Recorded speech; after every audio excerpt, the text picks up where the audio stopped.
Bismillahirrahmanirrahim. Assalamualaikum warahmatullahi wabarakatuh. Alhamdulillahirrabbilalamin. Wassalatu wassalamu ala asyrafil anbiya wal mursalin wa ala alihi wa sahbihi ajma'in. Segala puji-puji kehadirat Nabi Muhammad sallallahu alaihi wasallam, para sahabat, salafus soleh, para ulama dan juga pejuang Islam. Baiklah, nama saya Muhammad Arif Nuradi bin Rosdan, nombor matrik I19204015. Hari ini saya akan membentangkan dua tajuk, iaitu Takabur dan juga Al-Muhasibi. Okey, kita masuk kepada apa itu takabur. Takabur bermaksud melihat diri mengatasi orang lain. Apabila seseorang melihat dirinya dengan pandangan yang hebat, dia akan menghina orang lain yang tidak akan sehebat atau setaraf dengannya. Maksud di sini, jika seseorang itu mempunyai sifat takabur dalam dirinya, maka dia akan memandang dirinya lebih hebat daripada orang lain. Dalam satu dalil hadis yang Rasulullah SAW bersabda, takabur itu meninggalkan kebenaran dan engkau mengambil selain kebenaran. Engkau melihat orang lain dengan pandangan bahawa kehormatannya tidak sama dengan kehormatannya, darahnya tidak sama dengan darahmu. Okey, maksud pada hadis ni, Nabi cakap kita memandang orang lain tu tidak sama taraf dengan diri kita. Kita memandang dia ke bawah lagi dengan diri kita. Oleh itu, daripada hadis ini, Nabi Muhammad SAW dia membenci orang yang mempunyai sikap takabur. Okey. Seterusnya kita terus kepada punca-punca takabur. Okey, punca yang pertama adalah ujub.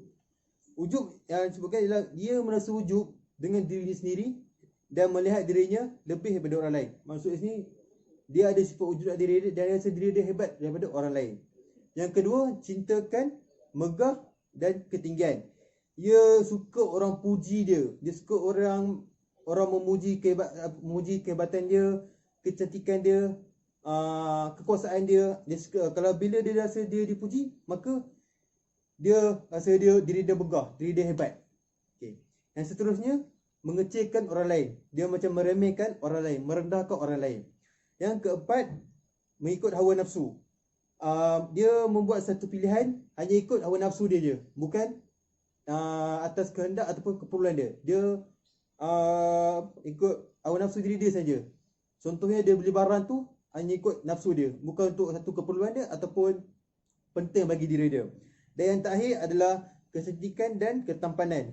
Kira orang yang mempunyai kecantikan ataupun handsome, nak senangkan handsome, dia senang merasa dirinya takabur. Diri dia hebat, diri dia begitu perfect berbanding orang-orang lain.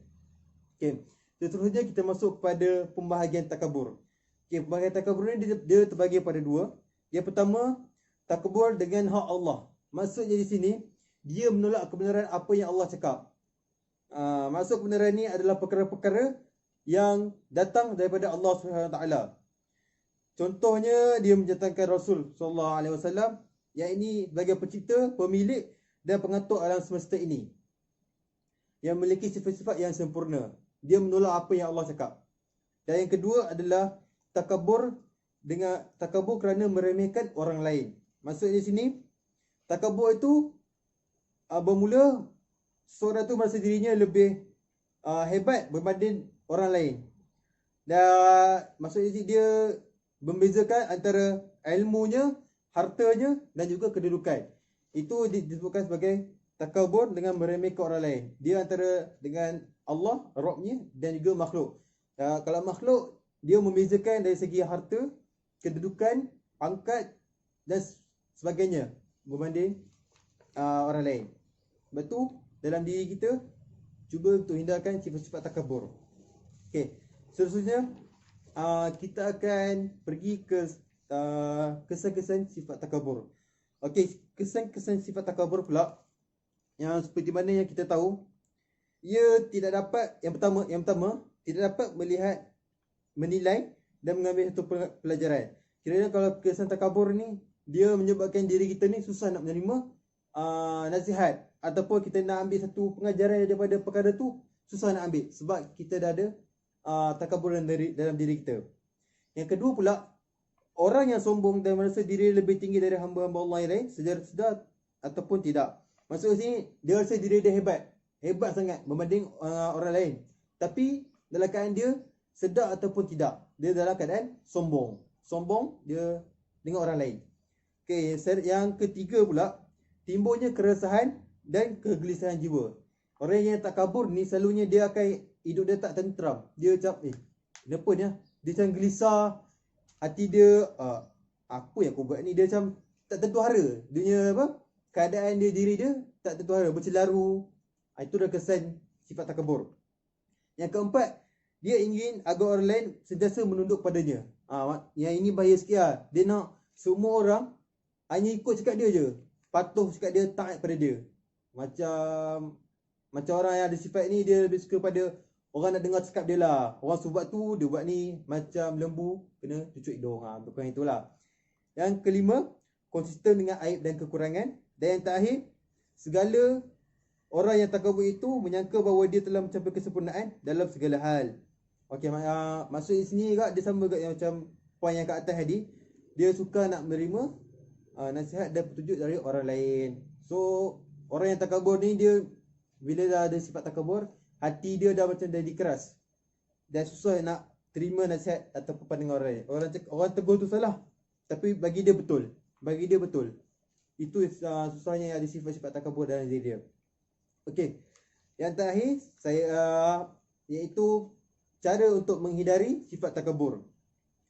Yang pertama, kita harus sentiasa waspada akibat-akibat buruk yang boleh terjadi oleh sikap takabur ini, baik terhadap diri peribadi ataupun terhadap amal ibadat. Maksud sini kita kena selalu belajar ilmu ataupun kita kena tahu akibat jika kita takabur ni apa yang akan berlaku.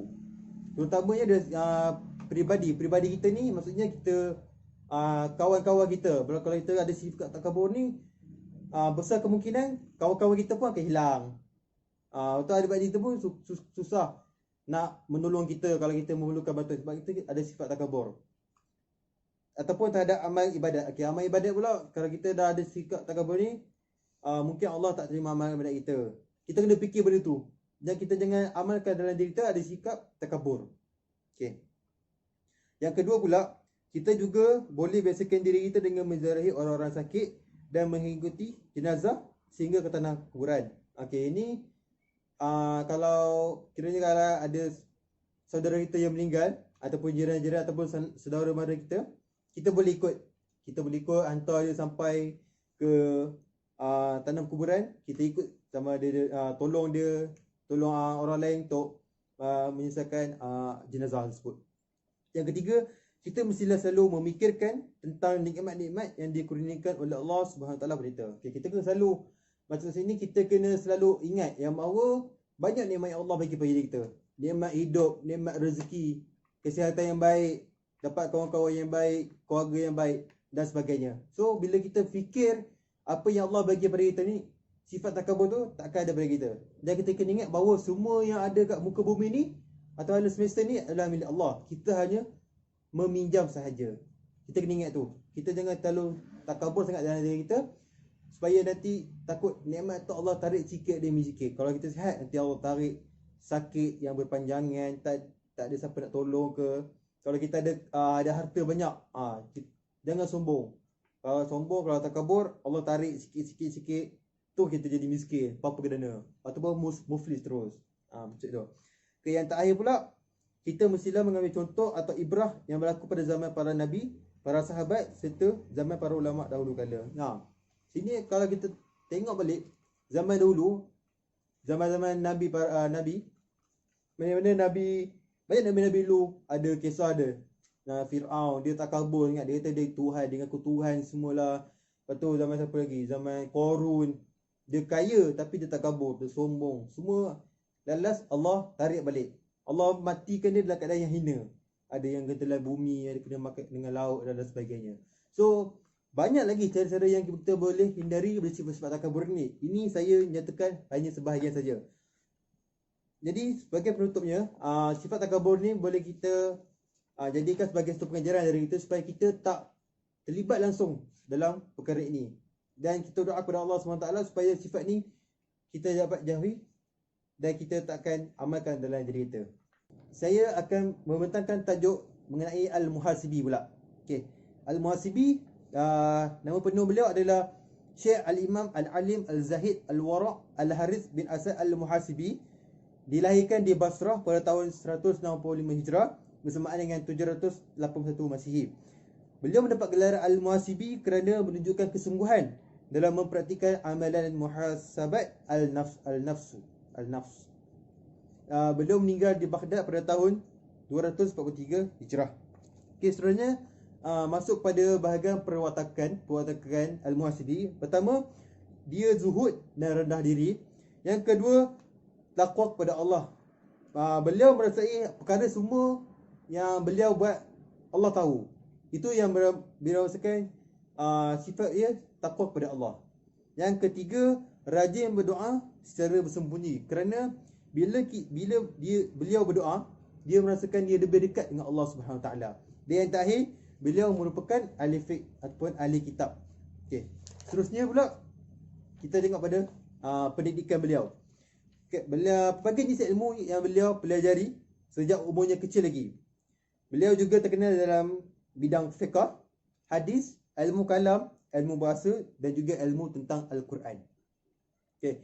Beliau juga banyak berguru dengan ramai tokoh ilmuwan yang terkenal dan mempunyai kemahiran serta kepakaran dalam bidang masing-masing. Antara gurunya ialah Abu Al-Faid Ad-Dun Al-Nun Al-Misri dan juga Imam Syafi'i. Imam Al-Muhasibi ni seorang yang rajin belajar ilmu sejak daripada kecil lagi. Banyak juga buku-buku yang dia buat, kitab-kitab yang dia buat dan guru. Beliau juga banyak berjumpa dengan para ulama dan juga tokoh-tokoh yang terkenal dalam bidang masing-masing. Okey, yang terakhir adalah sumbangan ataupun karya Al-Muhasibi. Kebanyakan karya dan sumbangan Al-Muhasibi ia menekankan tentang aspek akhlak dan kejiwaan Islam. Maknanya banyak buku-buku yang dihasilkan menunjukkan kepada sifat dalam diri dia atau dari mengenai akhlak ataupun tazkiyatun nafs. Ri'ayah al-lil-huqlah, risalah al-murtashidun dan adab al-nufus. Al-Wasayah dan Al-Wasayah adalah karya yang terkenal oleh Muhasibi. Kiranya saya nyatakan 3 karya saja. Cuma saya nyatakan 3 sedangkan ada banyak lagi karya-karya dia. Menurut pandangan para ulama yang lain, lebih kurang 2000 karya yang dihasilkan oleh Al-Muhasibi. Dan yang terakhir, beliau juga menulis buku tentang usuluddin, iaitu dasar agama, bidang-bidang fiqh serta hukum hakam. So kita tengok karya Al-Muhasibi ni banyak juga mengenai tentang usuluddin, fiqh dan juga hukum hakam. Jadi itu saja daripada saya mengenai tajuk takabur dan juga Al-Muhasibi. Sekian, wabillahi taufiq wal hidayah. Wassalamualaikum warahmatullahi wabarakatuh.